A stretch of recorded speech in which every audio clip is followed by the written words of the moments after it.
पश्चिम बंगाल की कोलकाता के RG Kar medical college में हुए जूनियर लेडी डॉक्टर से रेप के बाद पूरे देश में कानून बनाए जाने की मांग उठ रही थी कि महिला सुरक्षा को लेकर कानून बनाया जाए। देश भर विरोध प्रदर्शन हुए। कोलकाता में तो अभी तक विरोध प्रदर्शन लगातार किया जा रहा है। महिला सुरक्षा को लेकर तमाम सारी संस्थाएं आगे आ रही हैं और ये मांग की जा रही है कि महिलाओं को लेकर, महिलाओं की सेफ्टी को लेकर कानून एक मजबूत होना चाहिए।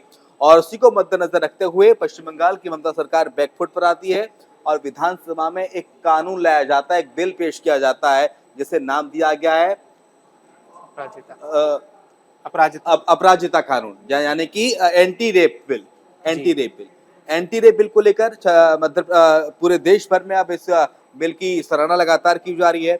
इस बिल में खास बात क्या है? इस बिल में अगर कोई दोषी पाया जाता है, यानी कि रेप होता है महिला के साथ और महिला की उसमें मृत्यु हो जाती है, महिला कोमा में चली जाती है, तो आरोपी को फांसी की सजा का प्रावधान है।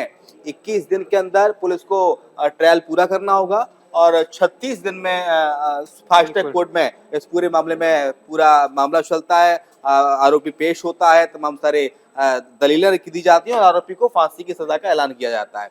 इसके अलावा एसिड अटैक जैसी वारदात को लेकर भी इसमें कानून बनाया गया है साहिल। बिल्कुल। किस तरह से देखते हैं इस कानून को साहिल, और क्या लगता है क्या इस बिल के आने के बाद अब पश्चिम बंगाल में या पश्चिम बंगाल से और राज्य भी सबक लेंगे और रेप की घटनाओं पर लगाम लगेगी? बिल्कुल, देखिए इसके कानून बनने के बाद काफ़ी चीज़ें बदल सकती हैं, क्योंकि जिस तरीके से हमने देखा था कि कोलकाता में जो केस हुआ था, जिसके बाद छात्रों ने उसका विरोध प्रदर्शन किया था और विरोध प्रदर्शन करने के बाद ममता सरकार पर कहीं न कहीं सवाल उठे थे और ममता सरकार से लगातार मांग की जा रही थी, खासकर ममता बनर्जी से मांग की जा रही थी कि वो इस्तीफा दे दें। अब ऐसे मौके पर ममता बनर्जी ने उस समय कहा था कि मैंने पीएम मोदी को पत्र लिखे हैं, और जब पीएम मोदी से उनको कोई संतोषजनक जवाब नहीं मिला, तो ममता बनर्जी ने ये ऐलान किया था कि हम एक तरीके का बिल, एक नई तरह का कानून लाने जा रहे हैं, जिसमें रेप जैसे जो क्राइम है इनको लेकर बहुत सख्त निर्देश दिए जाए, सख्त कानून बनाए जाए और सजा दी जाए। तो इसे लेकर फिर अब कल ये पेश किया गया है सभा में, विधानसभा में इसको पेश किया गया और राज्यपाल के हस्ताक्षर के बाद ये बिल कानून बन जाएगा। लेकिन दर्शकों को ये बात बताना बेहद जरूरी है कि कई राज्य हैं जहां पर बलात्कार की घटना पर रेप का कानून ऑलरेडी है पहले से। मध्य प्रदेश में अगर आप नाबालिग के साथ रेप का कोई दोषी पाया जाता है और नाबालिग की जान जाती है तो उसमें फांसी की सजा का प्रावधान है।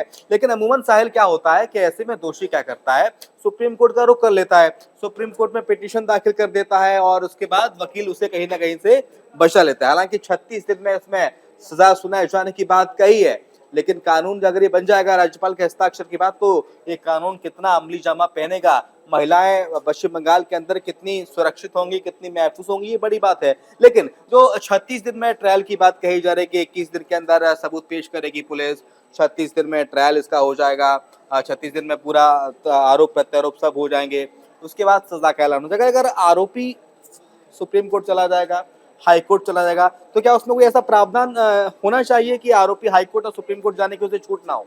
बिल्कुल ऐसा प्रावधान होना चाहिए, क्योंकि भारत में जब भी किसी तरह का क्राइम होता है, किसी भी तरीके से पुलिस किसी को अरेस्ट करती है, तो ऐसे में हमेशा उस व्यक्ति के पास ये अधिकार रहता है कि वो सुप्रीम कोर्ट में जाके इसकी अपील कर सकता है।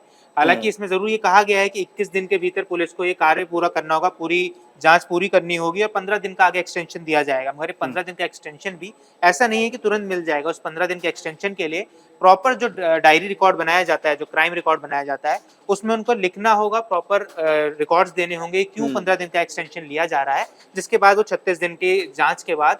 और इस कानून में खास बात साहिल ये भी है कि अगर अपराधी की मदद कर रहा है, जैसे कि किसी ने रेप किया और उसकी मदद क्यों कर रहा है, उसे बचाने की कोशिश कोई शख्स कर रहा है, भले ही वो उसका दोस्त है, उसका रिश्तेदार है, उसका परिवार वाला है, सगा संबंधी है, तो ऐसे आरोपी को 5 साल तक की कैद का इसमें प्रावधान है अपराजिता कानून में। एंटी रेप जो बिल कल पश्चिम बंगाल की विधानसभा में पेश किया गया है।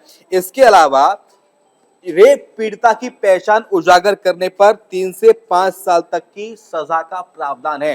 हालांकि पहले से ये कानून है कि कोई भी रेप विक्टिम है तो उसकी पहचान उजागर नहीं की जाती, अगर ऐसा कोई दोषी करता है तो उस पर कार्रवाई की जाती है। लेकिन अब पहचान उजागर करना पर भी बेहद सख्त नियम बना दिया गया है पश्चिम बंगाल सरकार के द्वारा।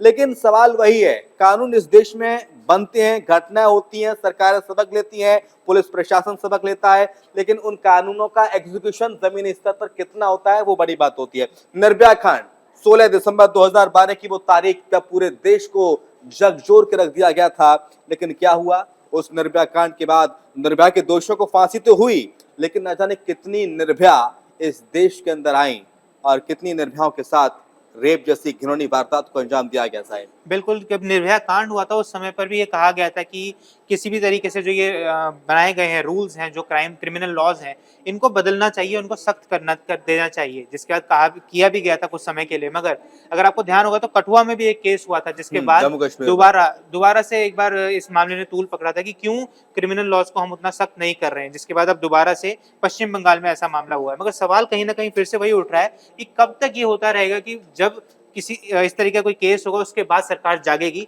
और उसके बाद इस तरीके के कानून बनाए जाएंगे। क्यों पहले से ही इन कानूनों को नहीं बनाया जा रहा है? लेकिन इससे में सवाल उठता है कि पश्चिम बंगाल सरकार ने तो एंटी रेप बिल पेश कर दिया, अपराजिता कानून जिसे कहा जा रहा है, महिला बाल विधेयक 2024 उसे नाम दिया गया विधानसभा के अंदर। लेकिन क्या और राज्य हैं ऐसे जिनको इस कानून को बनाए जाने की आवश्यकता है? क्या ये कानून देश के स्तर पर, केंद्रीय स्तर पर भी बनाया जा सकता है क्या? क्या लोकसभा और राज्यसभा में भी इस तरह का कानून को पास कराया जाना चाहिए? जो दर्शक हमें देख रहे हैं, जो दर्शक हमें सुन रहे हैं, कमेंट बॉक्स में अपनी राय जरूर रखिएगा। लेकिन इस कानून के लेकर खास बात यह रही कि हम देखते हैं कि पश्चिम बंगाल में सियासत हर चीज पर होती है, जी। लेकिन जब ये बिल विधानसभा में पेश हो रहा था तो सरकार और विपक्ष दोनों ही इस बिल के पक्ष में हाथ खड़े नजर आए। बिल्कुल। जहाँ तक कि जो लीडर ऑफ अपोजिशन थे उन्होंने ही ये आगे बात रखी कि शुभेंदु जो अधिकारी। जी, उन्होंने ही ये बात कही कि इस जो भी केस होगा इसको 21 दिन में जल्द से जल्द चीज़ों को सॉल्व किया जाना चाहिए क्योंकि अंग्रेजी में कहावत है, justice delayed is justice denied. अगर उस नतीजे को आने में ही इतना समय लग जाए, जैसे कि निर्भया केस में हुआ, निर्भया केस में फैसला आते-आते बहुत समय हो गया था। तो इसी वजह से बंगाल में भी कहीं न कहीं हमने देखा है कि विपक्ष भी एकजुट हो गया और इस कानून को तुरंत उन्होंने पास कर दिया। अब हालाँकि बात ये भी है कि केंद्र सरकार ने भी इसको लेकर पहले भी कानून बनाया हुआ है। अब ऐसे केस में जब तक वहाँ के राज्यपाल इस पर साइन नहीं करते हैं, साइन करने के बाद इसे आगे प्रेसिडेंट के पास भेजा जाएगा। अगर प्रेसिडेंट इस पर सिग्नेचर्स कर देते हैं, प्रेसिडेंट इस पर अपने हस्ताक्षर कर देते हैं, जिसके बाद ये कानून बन जाएगा। मगर तब तक ये सिर्फ एक विधेयक है जो अभी पास किया गया है और जब ये पास हो जाएगा उसके बाद कहीं न कहीं पश्चिम बंगाल में इस कानून को लागू कर दिया जाएगा। और 36 दिन तक ये पूरा मामला फास्ट ट्रैक कोर्ट में चलेगा, यानी कि पूरे वारदात होने के बाद 36 दिन के अंदर पटाक्षेप हो जाएगा, आरोपी को सजा का ऐलान हो जाएगा, तारीख मुकर्रर कर दी जाएगी कि किस तारीख को इसे फांसी की सजा दी जानी है। तो हालांकि फास्ट ट्रैक कोर्ट में मामला चलेगा। अब कानून तो बन गया, राज्यपाल के हस्ताक्षर के बाद बन जाएगा। मुझे लगता है कि शायद आज हस्ताक्षर हो भी गए होंगे या शाम तक हो जाएंगे। लेकिन सवाल यह है कि क्या और राज्यों में इस कानून की जरूरत है क्या? क्या केंद्र स्तर पर भी इस कानून को लागू किया जाना चाहिए? हमें बताइएगा जरूर कमेंट बॉक्स में। फिलहाल इस डिजिटल लाइव में इतना ही। खबर लगातार जारी, आप देखते रहिए न्यूज़ स्टेट।